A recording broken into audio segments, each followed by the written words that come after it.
James from Finney Electrical, and on today's video we're going to be wiring up this church.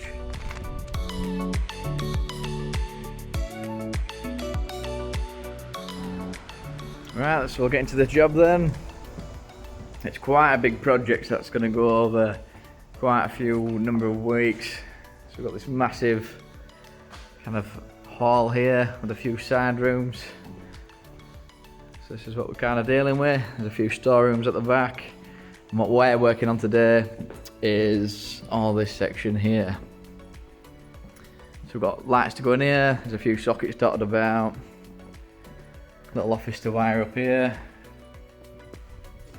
And then we've just got a couple of rooms here then. So this is like office 2. So again, a couple of lights, sockets. Office 3, again, a couple of lights and sockets. And then this is going to be a kitchen. So there's going to be like a sink at the end. So it's got like a socket to go in here, socket to go in here. Light switch, doors getting flipped back around, and then 2 lights in here. So that's what we're kind of doing. So we're just going around with the client and agreeing the positions. So they're quite happy with what's going in. It's going to be a bit of a funny one, this one, because we've got to extend off the existing stuff and there's cables all over. So I'll show you what we're kind of dealing with. So this cable's kind of just strung across here. Don't have a clue what to do.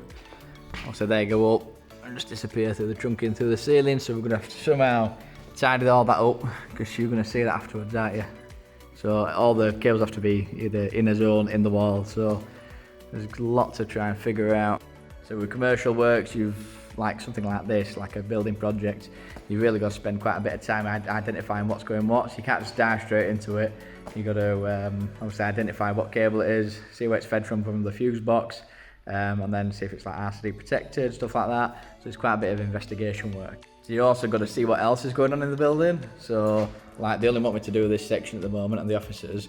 Now this big section here is obviously going to get done at some point. So I've just asked them what work's getting done. So the floor's all getting screeded. They're on about plasterboard in a few walls.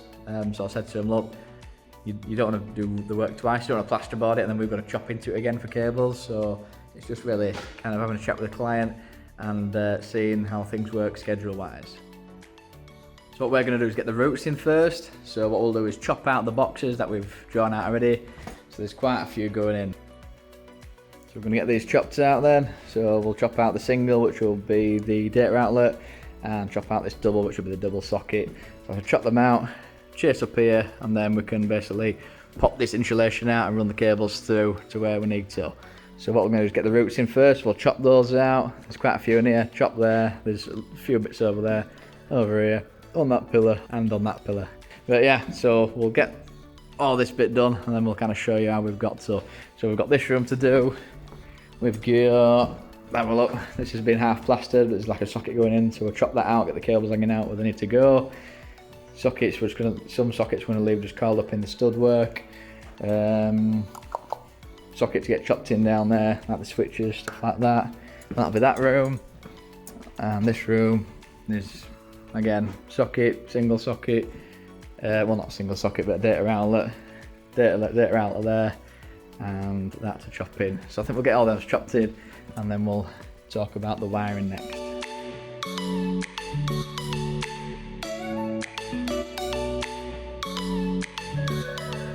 So as you can see, chop that out, but it's really hard red brick. So what I do is just chase around and then come in at the side. It pops a big chunk off just so you don't have to mess about. But as you can see, when we chase it, we get it nice and squared off the hole and get a perfect flat back. So that's what you want really. So we'll do this one next.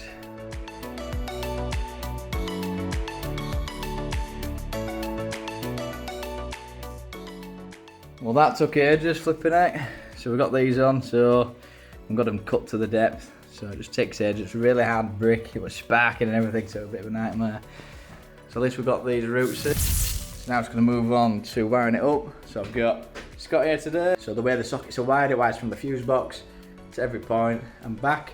So all we're going to do is just chop that ring, send it to some sockets and then connect back in, so you just create a bigger ring. So this socket under here, we can actually get access to those cables on the top, so that's them 2 running here. So all we're going to do is just chop into that and extend it to where we want to go. So the whole of the lighting comes basically from that cable there in that zone. So what I have to do is come up with this 6-inch zone which you can run a cable behind here, run along and then pick up these switches. So we'll come into that room switch, and the kitchen switch. And then we've got a switch over here, which is just going to do this little lobby. It's over here somewhere. And then there's a switch at that end, which is also going to do this section as well. Oh, flipping out, I'm knackered now. So what we've done is just basically cracked on and got the lighting and the sockets wired for the offices. So we'll go through what we've done. So over here, we can chop into the ring. So like we said before, a ring's where you wire from the fuse board all the way around and back. So all we're going to do is chop in there. And then one cable basically goes through here. Oh, that's going to turn this on. There we go, so it comes through the ceiling. Oh, this is getting overboarded. That's why we've got quite a bit of holes in the ceiling. So it comes down here, into here, back out.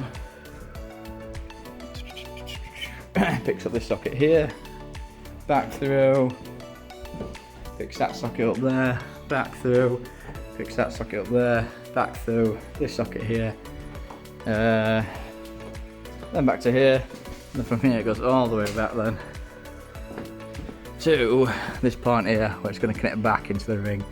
So that's a nice healthy amount to add on to. So what we didn't want to do is pick up these sockets as well, otherwise basically we would have gone over as maximum ZS. So there's like a certain amount of resistance you can have for a circuit.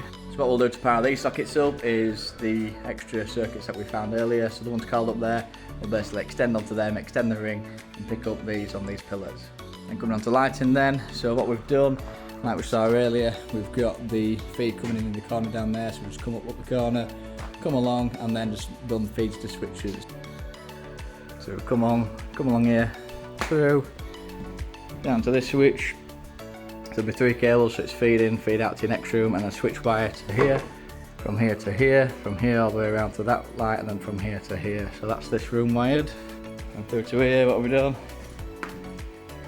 So we've gone from that switch to this switch, and that's why there's 3 here again.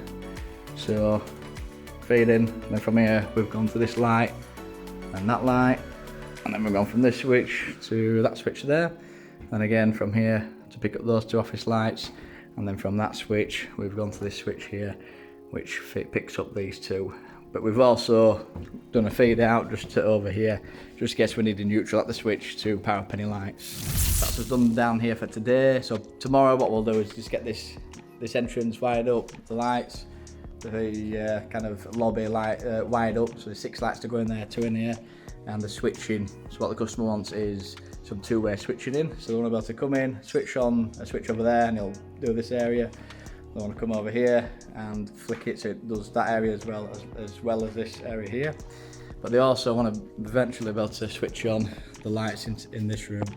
So what we'll have to do is wire a 3-gang switch over here and something called an intermediate, which we'll go through tomorrow.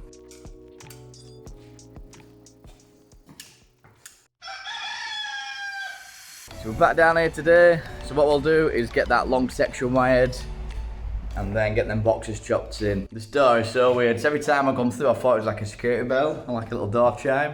If you listen. It's the rubber seal. I don't know. Anyway.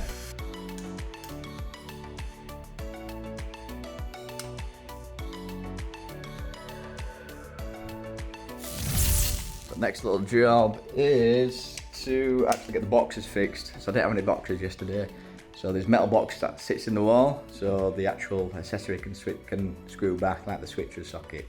So we'll get those boxes into the wall. So the way I fix a box, this is how we do it, nice and quickly. Just get an 1.5 inch, penny washer, a red plug, attach those together.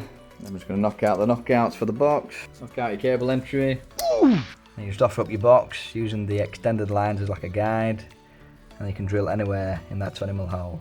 And get that drilled. Quite easily now, we can just use the penny washer and the plug, push them in, tap your plug into the wall and screw back. And there we go. So all you need to do is loosen it off slightly and just adjust it to where you need to get it to. So you just do like a little half turn, this whole thing will move and you have loads of play. So let's have a look. There we go.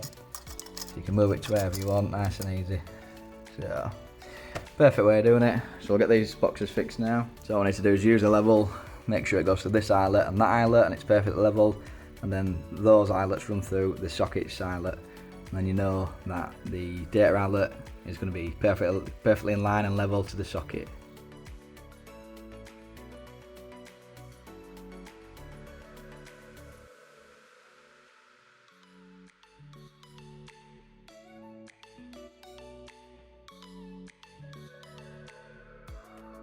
Wow, and the walls are that hard, it's actually melted the tip on my drill bit.